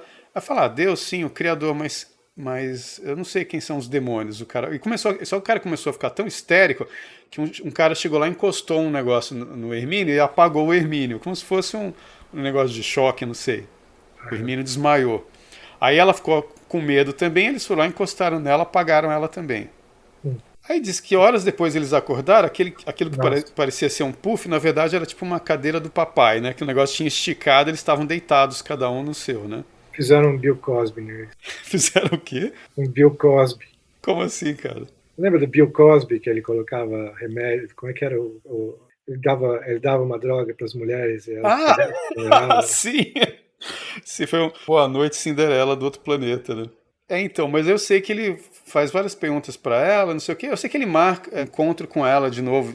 Ele pega uma espécie de um diadema, põe nela e registra, segundo ela, a frequência cerebral dela, que cada um tem a sua frequência cerebral. Né? E do Hermínio eles tentam registrar a frequência dele e não conseguem, não sei porquê. Não sei se ele era orelhudo, não sei qual era o problema. Não Não, tinha cérebro. não consegue, não, isso eu não sei se era, mas não consegue registrar a frequência dele. Aí ela conta pra todo mundo, depois pros amigos, todo mundo acha que eles estão loucos. Eles devolvem eles no dia seguinte de manhã, eles ficaram quase 24 horas dentro da nave, entendeu? E uma coisa engraçada que ela disse que a partir dali o carro deles foi desmontando, entendeu? o, carro, o carro foi simplesmente degringolando, né? Mas eu sei que um dia eles estão de volta, como chama, no Rio de Janeiro, e novamente ela conta para o pessoal tirando sarro daquela conversa dela sobre extraterrestre, que é uma maluquice. E ela ouve, ela foi ver o filho dela que estava no berço, e ela ouve, igual a Hilda ouviu, na cabeça dela, o cara falando, Bianca, vem aqui para a janela. Ué, quem está me chamando, né? Bianca, sou eu, o Kahan, eu estou falando diretamente com a sua frequência cerebral, você pode me ouvir por causa disso. Ele fala, eu quero marcar um encontro com você. Ela fala, nossa, eu estava conversando sobre você agora com o pessoal aqui na minha casa e ninguém estava acreditando. Aí ele fala, eles não acreditam, fala para todo mundo ir para a janela do seu apartamento. Aí ela chegou na sala e falou, gente, o Kahan tá falando comigo, falou para vocês irem todos para a janela. Aí todo mundo começou a rir, você tá maluca, né? Agora você tá ouvindo voz, você é louca mesmo, né? Aí foi todo mundo para a janela dando risada, de repente uma esfera de luz caiu do céu, assim, parou na altura da janela do apartamento e ficou lá pulsando, entendeu? Aí ela fala, Bianca, sou eu aqui na sua frente, tá todo mundo me vendo? Tá todo mundo te vendo, o pessoal histérico, né? O que é isso? O que é isso? Aí de repente o negócio deu um tiro assim, sumiu, entendeu? Foi embora. Depois ele marcou o encontro com ela, falou pra ele, o cara disse pra ela ir num posto de gasolina que um cara ia levar ela até o ponto de contato.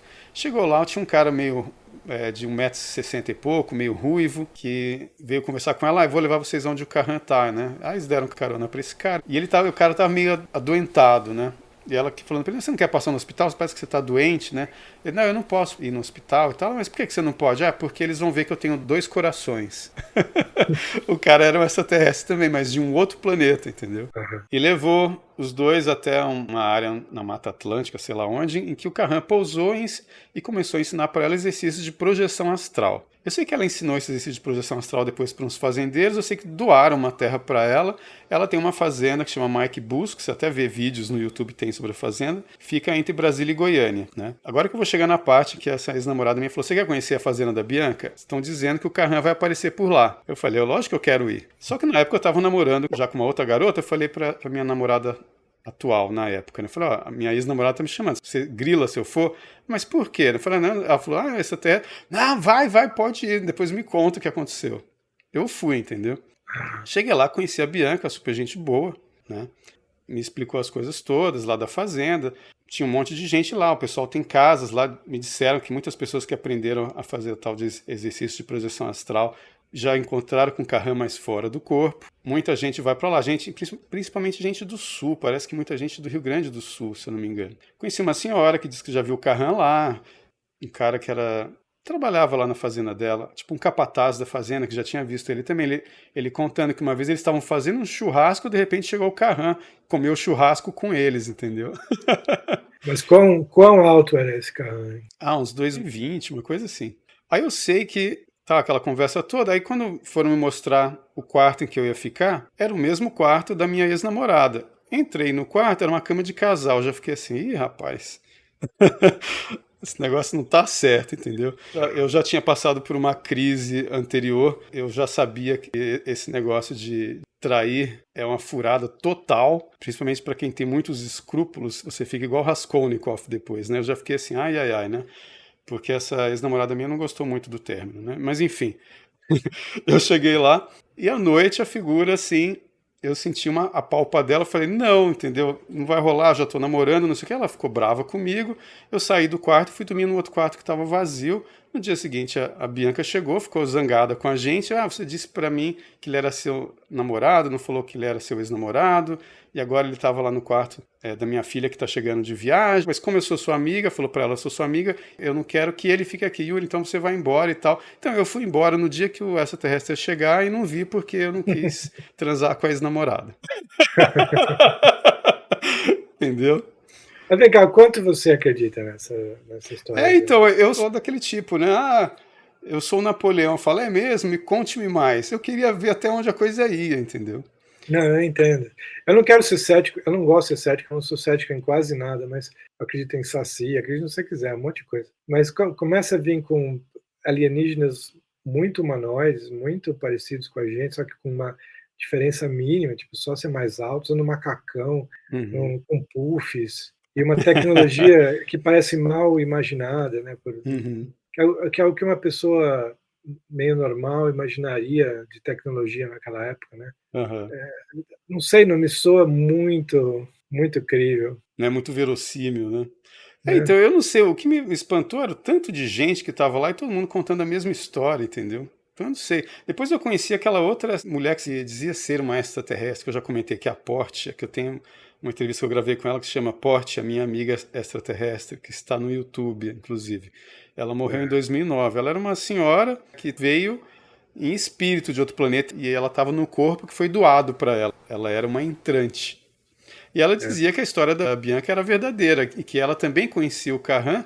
E ela até me falou, mas o Carran não chega mais aqui no planeta porque nós da Grande Fraternidade Branca agora estamos com uma patrulha, não deixamos mais seres de nenhum outro planeta vir até aqui, porque eles estavam fazendo experiências genéticas e nós não queremos que o pessoal viole a soberania do planeta. Ela me falou isso, entendeu? É. Então, assim, histórias doidas. Já ouviu falar da teoria do planeta chupão? Já ouviu Sim. falar disso? Um pessoal do espiritismo que fala isso, né? É. Isso aí tem a ver com outro extraterrestre que eu conheci. Eu conheço um monte de extraterrestre. Eu tô falando, gente, nós somos escritores de ficção, nós trabalhamos no reino da imaginação aqui, do possível, entendeu? Então, assim, do possível e do impossível também. Mas, enfim, eu conheci um cara, bicho, ele chama Aldomon Ferreira. Ele dava umas palestras, supostamente tinha a ver com essa questão da grande fraternidade branca, mas falava muito também como é que ele chama? Ashtar Sharon. Eu sei, Capitão Assachero, né? Do Ashtar Sharon. Que segundo a Porte, essa outra ET aí, que é a mulher do Conde de Saint-Germain, né, que eu comentei, o Ashtar Sharon é o Arcanjo Miguel, entendeu? E que é um mestre ascenso também. O livro de Urântia diz que o Arcanjo Miguel, na verdade, é Jesus antes da encarnação, que é a mesma coisa que as testemunhas de Jeová falam. Que Miguel quer dizer aquele que é semelhante ao Criador, né? Uma coisa assim, se eu não me engano. Então, mas ele fala então sobre o Ashtar Sharon. Mas aí eu fui ler o livro dele que chama Unidade Prata. Cara, esse livro é uma mistura de, tipo assim, Guerra nas Estrelas com Matrix. É muito interessante, daria um filme, cara. Principalmente esses cheios de efeitos especiais ou uma animação, que inclusive em 2001 eu fui atrás dele e falei, cara, posso fazer um roteiro desse livro seu? E ele ficou meio assim, não, mas como assim, né? Por que você quer fazer um roteiro disso? E eu expliquei para ele e tal, né? Porque ele é daqui de Goiânia, esse cara, esse Aldomão Ferreira, entendeu? Ele falou, não, faz aí o que você está achando, depois me mostra. Só que o problema é que depois eu fui fazer um curta-metragem, que para rodar esse curta-metragem eu levei 4 anos. Então, assim, é tão difícil fazer um filme no Brasil que um longa-metragem desse com efeitos especiais e não sei mais o que na época nem ia ter tecnologia suficiente para fazer uma coisa que prestasse, eu falei, cara, não vai dar para fazer isso agora, não. Inclusive, nem terminei o roteiro, nem fui atrás dele mais. Mas, enfim, o que fala o livro Unidade Prata? Ele mistura tudo, várias conversas que a gente já teve, cara. E é muito interessante. Eu não vou dizer que é bem escrito literariamente, mas é muito bem escrito em termos de trama, entendeu? Que é um garoto adolescente, é a história da vida dele, do Aldomon, entendeu? Um garoto com 17 anos, está nessa fase Caulfield aí que não sabe o que fazer da vida, não sabe se presta vestibular para isso, para aquilo, então ele está sem determinações, sem trabalho, sem generalidades, sem uma coisa que dê sentido à vida dele, então a individualidade dele está perdida nessa situação. E ele começa a ficar meio deprê com a história e começa até a dormir demais até a tarde, né? E um dia ele acorda e vai lá para a sala, não sei se é o pai, está conversando com o avô dele ou algum parente conversando com o outro, e ele se intromete na conversa, começa a falar e os caras não dão ouvido para ele, nem prestam atenção nele. Aí ele vai tocar na pessoa, o que vocês não estão falando comigo? Pega no ombro da pessoa, a mão dele atravessa o ombro. Ele estava fora do corpo. E ele fica assustado com aquilo, não sei se ele já levanta imediatamente no corpo ou se ele corre para o quarto e vê o corpo dele na cama, uma coisa assim. E ele começa a ter várias projeções astrais, acordar toda hora fora do corpo. Algumas vezes ele à noite ele vê seres até deformados, seres parecidos com lobisomens, então, que atacam ele começa a ficar assustado com aquilo, começa a ficar até com medo de dormir e não quer dormir mais. Porque toda vez que ele dorme, ele acorda fora do corpo e rola uma situação bizarra, entendeu? Então ele começa a dormir pouco, até ficar com olheira, e fala, putz, eu não estou gostando mais disso, entendeu? Parecia interessante, mas não está dando certo. Sim. Um dia, cara, ele está lá, senta na cama e vê uma luz na janela, um foco de luz muito forte que vai subindo pela janela e de repente a luz atravessa até a parede, atravessa até o teto e forma aquele foco na frente dele no quarto e materializa um cara, também com uma roupa de astronauta, assim, né? E o cara fala para ele, eu sei que você está passando por uns momentos de apuro, eu sei que você está confuso, que você não sabe o que está acontecendo, mas eu estou aqui para te tranquilizar, que vai dar tudo certo, você vai entender ainda o que está rolando, e eu sei que você está sofrendo ataques. Então eu quero inclusive te dar essa pulseira, coloca uma pulseira no braço dele, fala, tem só esse botão. Se você for atacado, você aperta esse botão, você vai se livrar do ataque. Então ele fala, tá, mas quem é você? Não, você vai, calma, você vai entender tudo ainda, eu só vim aqui para isso. Fica na tua, relaxa, entendeu? E o cara pega, some naquele foco de luz, e quando ele olha para trás, o corpo dele estava deitado na cama, ele não tinha percebido, ele estava fora do corpo. Ele toma um susto e volta pro corpo. Aí ele vai olhar a pulseira, ele não tem mais pulseira nenhuma. Ou seja, era uma pulseira igual a do Li Hongxi, que ele fala que ele põe a roda da lei nos seguidores da Falun Gong. A roda da lei é um objeto que só existe no mundo astral, que fica ali girando, absorvendo prana, absorvendo chi, né? Que é energia, mas ela só existe no plano astral invisível. Essa pulseira os caras colocam nele também. Aí um dia ele sonha realmente que ele tá andando num lugar que parece assim uns bunkers estranhíssimos, né? Quando atacam ele, cara, os caras veem, olha, tem um invasor, sei lá, aqui pegam ele aperta o botão, o negócio dá uma descarga de um choque tão grande que todo mundo sai voando longe, entendeu? E ele consegue fugir dos caras, acorda na cama, entendeu? Um dia ele acorda numa mesa de cirurgia e os caras estão botando implantes nos pontos de acupuntura dele, entendeu? E ele fica assim, mas o que vocês estão fazendo? Ele, calma, tudo faz parte do plano. E ele depois percebe, cara, que com a força da vontade, ele fora do corpo, ele consegue materializar uma armadura através dos pontos do chakra dele, entendeu? Sei. Materializa uma armadura. Isso vai acontecendo várias vezes, e várias vezes ele acorda num cockpit de uma nave em que tem 2 caras sentados na frente e ele no meio sentado atrás. E uma das vezes ele olha pro cara e fala, nossa, o que está acontecendo? Os caras olham para ele e ele voltou de novo. Ele, como assim ele voltou de novo? Ele toma um susto e acorda um cara toca nele, aí ele toma um choque assim e acorda na cama. Né? Sei. E os caras estavam bombardeando uns bunkers, entendeu? Atacando assim, numa guerra. E ele assustado com aquilo, né? Aí um dia ele de novo acorda, quando ele dá por si, ele tá no cockpit de uma nave. E os caras olham para ele e falam, agora você vai começar a entender as coisas. A nave vai saindo, cara, da atmosfera do planeta, vai indo em direção à Lua. Atrás da Lua tem uma nave-mãe gigante, entendeu? Essa nave é a Unidade Prata, que é o título do livro dele, né? Você lembra bem os detalhes? Porque esse livro, eu comecei a escrever um roteiro, né, pra fazer um filme disso. Isso tudo um adolescente de Goiânia. É muito bizarro, né? Que tem umas coisas que eu acho interessantes. A projeção astral e extraterrestre, né, isso dá um filme ótimo. Aí eu sei que a nave, ela entra numa espécie de um hangar, assim, a nave que ele tá, né, dessa nave-mãe. Quando ele desce, os caras vão escoltando ele, entra numa sala, chega lá dentro, tem um uniforme em cima de uma mesa, os caras falam, veste esse uniforme que a gente vai esperar você lá fora. Aí ele veste o uniforme, põe a roupa toda, a bota, aquele negócio todo, sai, os caras estão esperando ele, os caras vão um de cada lado escoltando ele. Quando ele chega numa outra área da nave, uma área muito grande, tá toda a tripulação da nave enfileirada, né?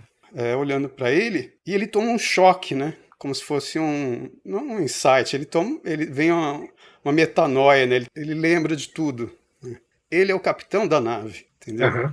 E eles vieram nessa nave que vem adiante do grupo da Asta Sharon, a nave que veio primeiro, fazer parte da missão dele, encarnar no planeta, entendeu? Para avisar as pessoas sobre a missão. E aquele bombardeio todo, eles estavam atacando o inferno, cara. Porque tem a ver com a história do planeta Chupão. Eles vão atacando o inferno, recolhendo o pessoal no inferno para levar para as naves, porque tudo isso existe em outro plano, não é o plano material nosso. É o plano para o qual nós vamos depois de morrer, segundo os caras dizem, né? Como se fosse corpo astral, ou como diz o livro de Durante, corpo moroncial. Então eles estão recolhendo esse pessoal para fazer o resgate planetário, porque aí tem aquele papo, né, nova era, de que a Terra vai sofrer uma transformação, vai mudar de dimensão de vibração de energia, e esse pessoal que está no inferno pode sofrer uma segunda morte, se eles estiverem aqui. Então eles estão resgatando, junto com o pessoal da frota do Asta Sharon, para levar esse pessoal para planetas de dimensões mais baixas. Olha que coisa louca, cara. É um negócio muito mais legal que o Matrix, entendeu? Eu morria de medo dessa história de planeta Chupão quando eu era adolescente. Você imagina um planeta com uns beiços enormes, né? Eu imaginava que eu ia ser sugado, né? Quer dizer, que o planeta sugaria, a gravidade do planeta sugaria as pessoas baixas, né? As pessoas assim, pouco desenvolvidas espiritualmente. Eu ficava imaginando eu sendo sugado. É tipo aquela teoria dos americanos cristãos, né? Só americano acredita nisso, tanto quanto eu saiba, né? De ser puxado para o céu, né? Uhum. Só que é o contrário, as pessoas puxadas para o inferno, para o planeta Chupão. Mas são umas ideias muito estranhas, né? Agora, sim, se existisse uma coisa dessa, ele ia puxar quem é invisível, né? Sei lá. Imagina igual esses caras estão fazendo, umas batalhas que ninguém nem fica sabendo, segundo ele, entendeu? Aí ele tem umas partes românticas no livro dele, entendeu? Que ele vai ver uma menina, ela sabe quem ele é quando eles estão fora do corpo, quando encontra com ele no corpo, ela não sabe quem ele é, entendeu? Tem esses papos de que você não transfere a memória do corpo astral para o corpo físico, do corpo físico para o corpo astral, por isso que você não lembra dos sonhos. É isso que a Bianca fala, que o exercício é basicamente para isso, para você lembrar do que aconteceu quando você estava dormindo, né? Então, assim, é um monte de loucura, cara, mas eu sei que dá umas histórias muito interessantes. Porque, imagina, a Matrix é uma coisa muito fechada, aquele negócio de você descobrir que você está num mundo, uma realidade virtual, e você sair fora dela é uma coisa ainda mais restrita, é um mundinho do pessoal num subterrâneo terrível, sendo que o livro Neuromancer, você leu Neuromancer? Não li. Do William Gibson, né? Mas dizem, eu vejo todo mundo que lê esse livro hoje em dia e resenha, fala que é muito chato e complicado. É chato pra caralho. Mas tem uma parte no final que eu acho que é por isso que o pessoal não usou no filme. Se o livro não fosse tão chato, eles teriam usado, porque eles teriam chegado no final do livro. Porque a ideia da Matrix vem desse livro, né? Neuromancer, que foi publicado em 1984 mesmo, né? Tem uma cena que o cara chega, eu acho que num bar, se não me engano, conversando com um barman. E ele fala pro cara assim, então você é a Matrix, né? E ele fala, sou eu, né? Ele fala, mas o que isso faz de você, né? Você é Deus, né? Ele fala, não, eu estou por trás de tudo, a realidade que você conhece, tudo que você vê, sou eu, mas eu não sou Deus. Ele fala, mas o que você faz então? Você só se contenta em estar aí e ficar olhando tudo? Ele fala assim, não, eu converso com os meus iguais. Aí ele fala assim, como assim? Fala, em 1970 e pouco, ele fala, os humanos detectaram uma transmissão vindo da constelação, XYZ, lá sei lá qual é o nome da constelação, não sei se de Centauro ou qualquer coisa assim, que era uma emissão de rádios em que ela parecia ter uma ordem muito grande para ser algo aleatório. E desconfiaram que aquilo fosse uma transmissão de uma outra inteligência, mas eles não conseguiram, digamos, traduzir aquilo, compreender. Mas eu consegui, né? É uma outra matriz de uma outra constelação. Vários mundos fazem parte dela, entendeu? Vários mundos estão dentro dessa matriz e ela está em comunicação comigo e ela já está descobrindo outras com as quais ela vai entrar em comunicação. Nosso objetivo é conectar todas, entendeu? Então, assim, é uma coisa que vai muito mais além do que esse negócio do filme Matrix, entendeu? Se bem que no livro, como chama lá, o mundo para subterrâneo, esqueci o nome agora. Esqueci também. Eu vi há muitos anos atrás. Nossa, não sou particularmente um fã de Matrix. É que aquele nome da mitologia hebraica, digamos assim. Esqueci agora. Enfim, mas aquele mundo no livro é uma estação espacial cheia de cientistas que ficam criando maconha hidropônica. Todos magérrimos, porque eles estão lá há tanto tempo, eles nunca voltam, eles são raquíticos, né? É ali que é o lugar deles, estão fora da matriz, entendeu? Uma estação espacial. Mas enfim, o que é interessante disso? Por exemplo, quando você compara com o livro de Urântia. O livro de Urântia ele fala que o sistema de mundos está isolado por causa da rebelião de Lúcifer. E que no futuro essa quarentena cósmica que eles chamam vai acabar, entendeu? Ela existe para impedir o trânsito e as comunicações dentro dos mundos que participaram da rebelião para não passar a mensagem da declaração de liberdade do Lúcifer adiante e contaminar os sistemas de mundos, né? Mas que um dia ele vai se conectar. Então, assim, tem umas analogias estranhas, entendeu?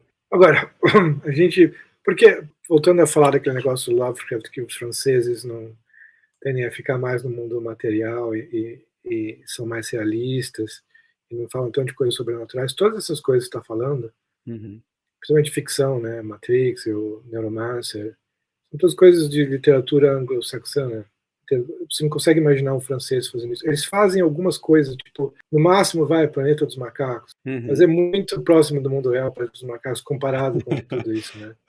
Parece que eles, de fato, estão mais presos, né, no mundo do dia a dia, né? Quando eles vão pro horror, tem que ser um horror de jornal, de notícia de jornal, e não um horror metafísico, né? É uma necessidade de verossimilhança, né? Talvez, existem exceções, né? O cara que escreveu o livro Lobisomem lá, aquele Chateau, aquele Passa-Paredes, que é aquele cara que atravessa paredes, Marcel Aimé. Tem umas exceções para isso, mas mesmo essas exceções não chegam nesse nível de ficção metafísica, de falar de universos paralelos inteiramente diferentes ou monstros naturais, né? E mesmo nós herdamos isso, né, dos franceses, da literatura brasileira. A gente também não tem isso. Quando tem alguma coisa de horror, é um horror não tão imaginativo. O que eu acho interessante desse papo de ET com demônio, por exemplo, entrando na questão horror aí, por exemplo, essa mulher que eu entrevistei, a Porte, que fala que é da Grande Fraternidade Branca, né? Eu, no momento algum, falo nada de mal sobre ela, entendeu? Porque ela é uma pessoa super bacana comigo, eu conversava com ela direto por telefone. Ela morou na Chapada dos Veadeiros, em Alto Paraíso, ela era dona de uma padaria. Uma senhora de 68, 70 anos, casada com um cara de 27. Enfim, mas ela era super bacana. E de vez em quando, uns políticos telefonavam para ela, uma coisa estranha, entendeu? E ela não contava para ninguém na cidade essa história dela, de que ela era uma mestra ascensa, ET e tal. Mas quando eu falei para ela sobre o livro de Urântia, ela falou assim, não.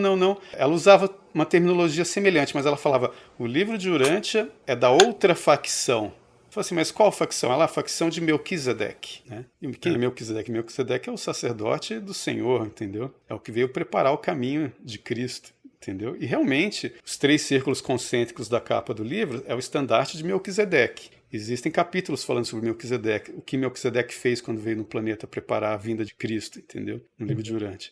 Mas ela fala que Melquisedeque é personalista. Nós, da Grande Fraternidade, somos universalistas. O que ela queria dizer com isso? Que Melquisedeque acredita na pessoa de Deus, e mais na Trindade, em 3 pessoas, entendeu? A Grande Fraternidade Branca, não. Deus é uma inteligência, entendeu? É a inteligência divina, não é uma pessoa. Mas quem também acreditava nisso? Lúcifer. Eu achei que você ia falar Spinoza. Não, quando você lê o livro de Urântia e vê o conceito de Deus de Lúcifer, ele é igual ela disse que era, entendeu? Aham. Então você vê assim uma frota de caras que são universalistas, será? Só que ela diz que quem é o comandante é o Asta Sharon, que é o Arcanjo Miguel, mas o Arcanjo Miguel seria Cristo. Então assim, é uma confusão tão grande, cara, que isso dá pra criar uma aventura muito doida, entendeu? Às Rolando vezes assim. eu acho que essas teorias esotéricas, que falta uma simplicidade clássica para elas, elas são todas, tipo, se fosse uma história, elas seriam A de simplicidade juntar, clássica é o todo mundo foi catolicismo. todo mundo foi juntando coisas, né, isso parece uma história criada por várias pessoas, todo mundo tem uma ideia, daí todo vai junta, ninguém rejeita nenhuma ideia e vai juntando. Uhum, Elas não têm uma beleza estética, né. uhum. Elas têm um estranhamento, um interesse, mas elas não têm uma beleza estética, Beleza estética no, como ideia. na ideia. É, porque é tudo desjuntado, é tudo 500 coisas. Tem isso, parece criança quando conta história, sabe? E daí aconteceu não sei o quê, e daí aconteceu não sei o quê, e também tem isso aqui, daí também tem aquele grupo ali, e aquele grupo ali, e aquele grupo quer fazer isso, e aquele grupo quer fazer aquilo. Ah, não é uma coluna dórica grega, né? É um negócio Aham. rococó sempre, né? É, então, mas é por isso que eu acho interessante o livro de Urântia, porque ele coloca uma certa ordem nessa confusão quando eu vejo. Porque se a gente for ver pelo catolicismo, então são todos demônios só, entendeu? É. São todos demônios. E só que tem uma coisa, se você for católico, você tem que se fixar não na Terra plana, mas pelo menos no geocentrismo. Porque senão vai ser igual a conversa que eu tive com um muçulmano no Second Life. Que eu entrei naquela realidade virtual do Second Life em 2010, por aí, 2011, e fui na Meca, né? Fui lá na reprodução da cidade de Meca, que os Sei. muçulmanos mesmo construíram para educar o pessoal, né, com relação ao Corão, né? Você chegar lá, o cara começa a falar, blá, blá, blá, tudo em inglês, né? Porque o cara era egípcio, né? O cara com quem eu conversei. E Aí você cheguei, teve que esfaquear 2 muçulmanos que descobriram que você estava lá na Meca, que nem não, eu falei para ele o que eu era Robert Park. brasileiro, né? Eu falei que eu era brasileiro, que eu queria entender a questão dos muçulmanos. Ele começou a me explicar um monte de coisa, né? E lá no meio da conversa, ele virou para mim e falou assim: porque que o Corão, ele respeita a ciência. Ele falou para mim: eu falei, então vocês aceitam a mesma astronomia?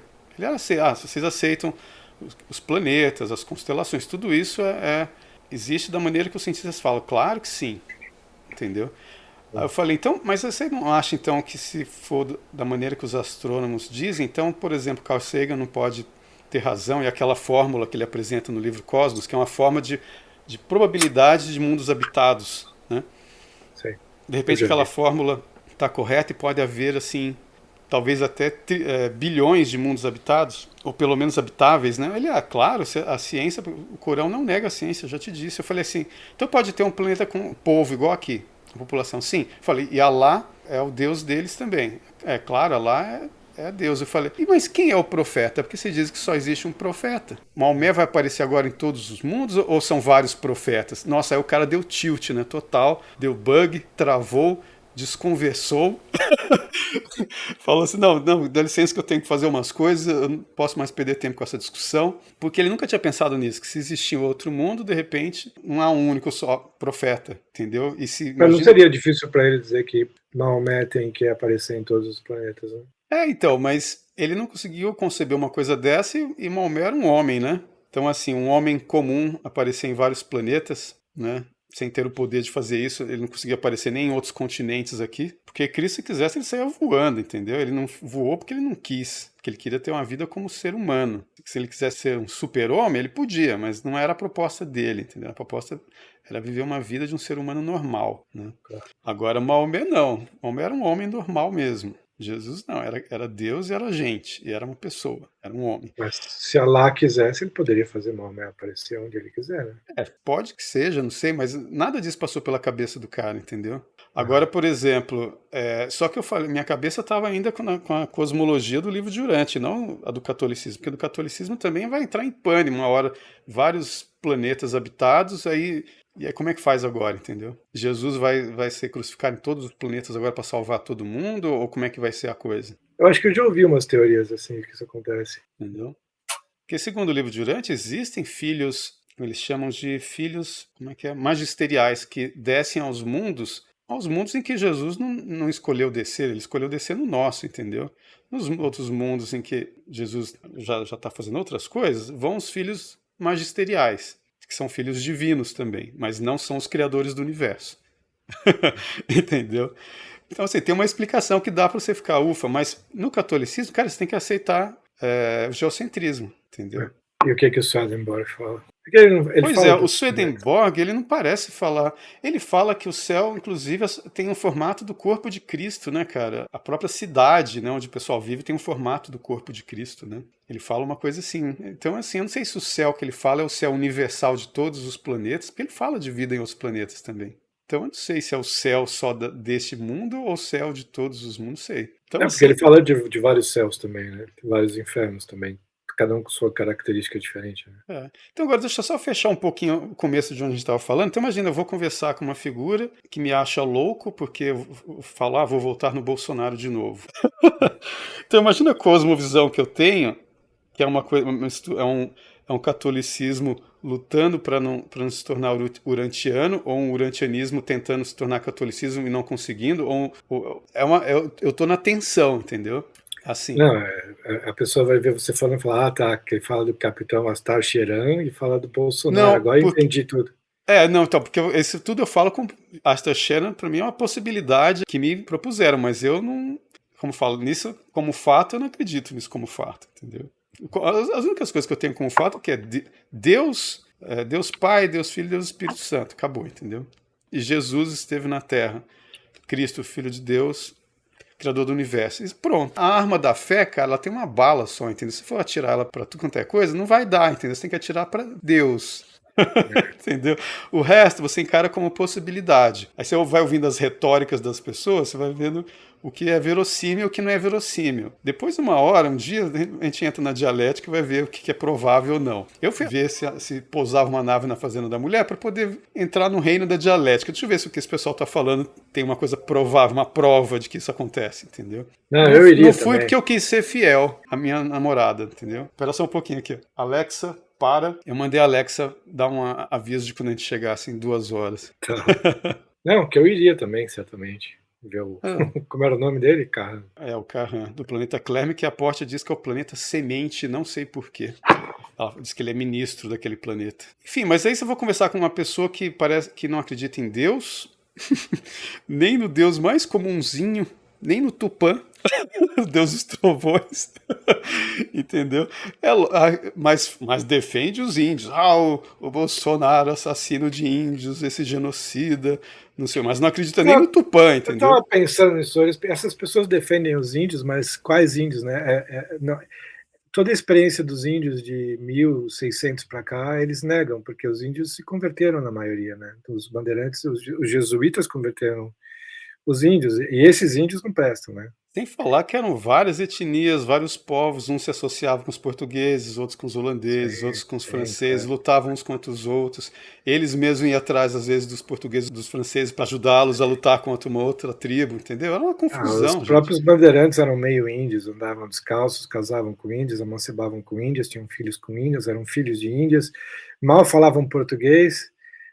Eles mesmos eram meio índios, né? E os soldados deles eram índios também. Exatamente. Aquela guerra do Guararapes, né, era uma confusão de português, de índio, de não sei mais o que.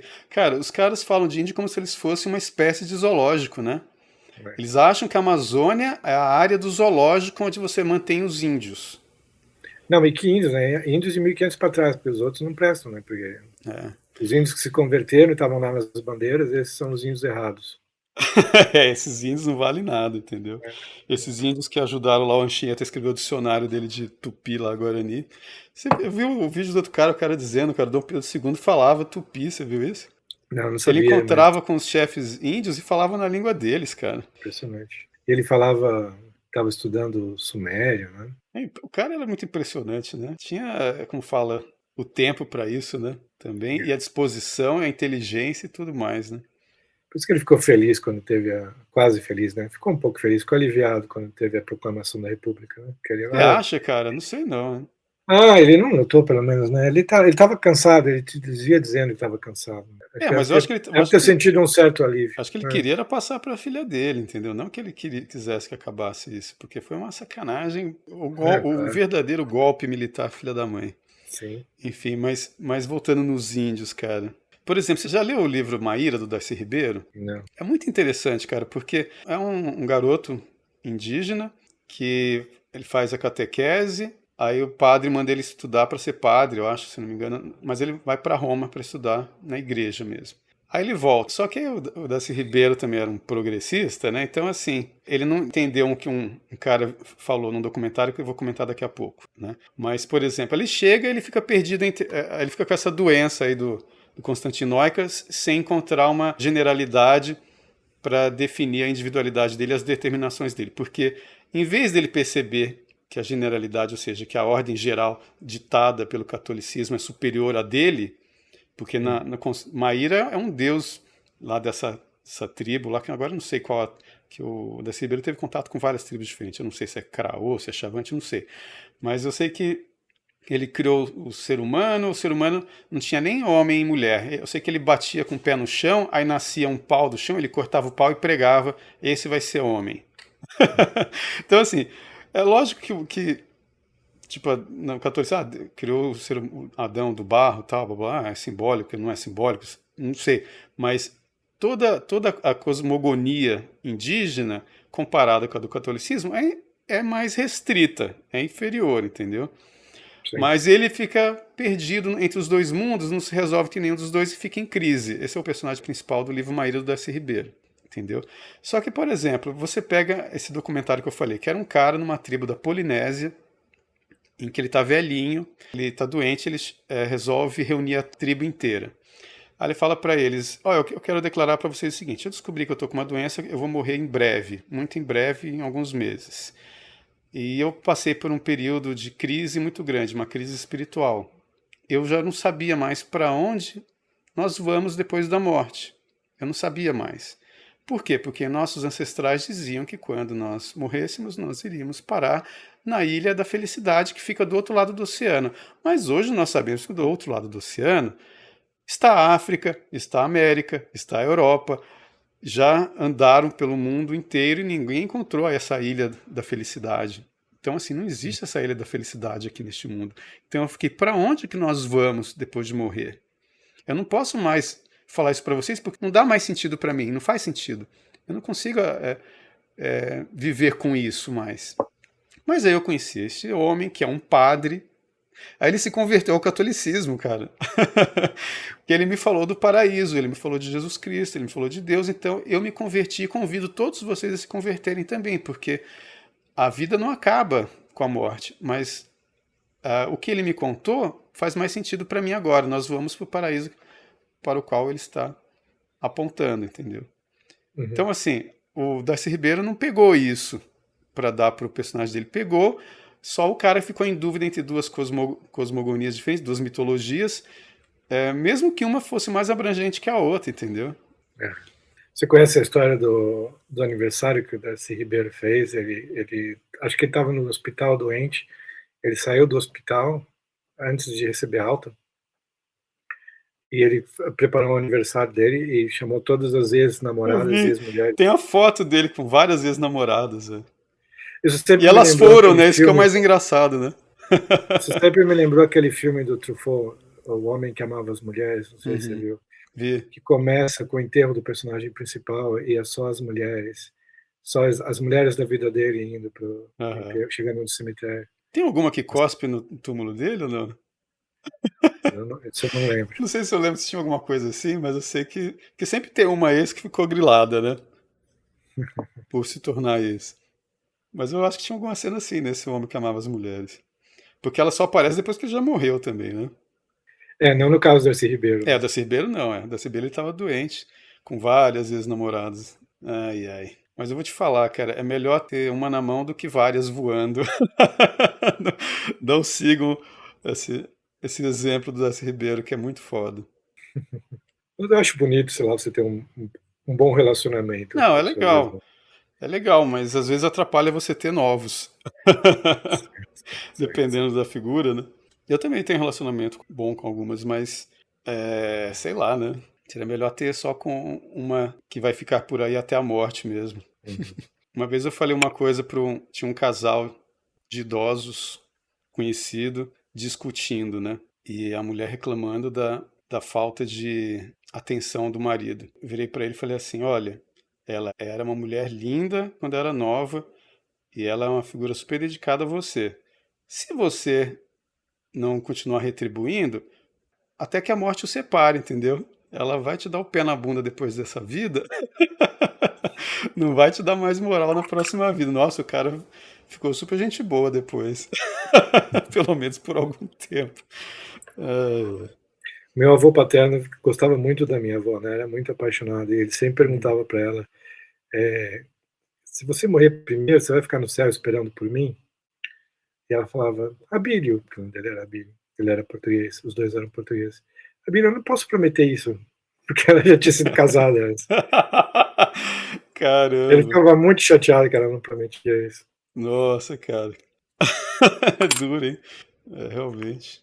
Tem um bisavô meu que foi assim também, casou 2 vezes. Ai, ai. Por falar em maluquice, eu estava vendo essa semana uma thread no Twitter sobre os Mormons, e a crença que os Mormons têm de famílias eternas, né, que Uhum. a sua família vai ser a sua família para sempre, a sua mulher vai ser sua mulher para sempre. E chegando na morte, do lado de lá, que acho que é um planeta, vocês vão transar, né, marido e mulher, e vão ter filhos eternamente. E cada filho vai criar uma estrela, um mundo novo e tal. E é Aham. isso para sempre, é uma noção de família eterna, né, Uhum. que é interessante, mas não é a visão católica, né. O problema, você viu o documentário que tem sobre os Mormons na Netflix? Não. Depois você dá uma olhada, cara. Eu vi aquele sobre o crime você viu do crime entre os Mormons? Tem um documentário na Netflix Não. também sobre um crime que aconteceu entre Mormons. É interessante, mostra bastante do dia a dia da vida dos Mormons. É, porque esses são os casamentos dos Mormons, entendeu?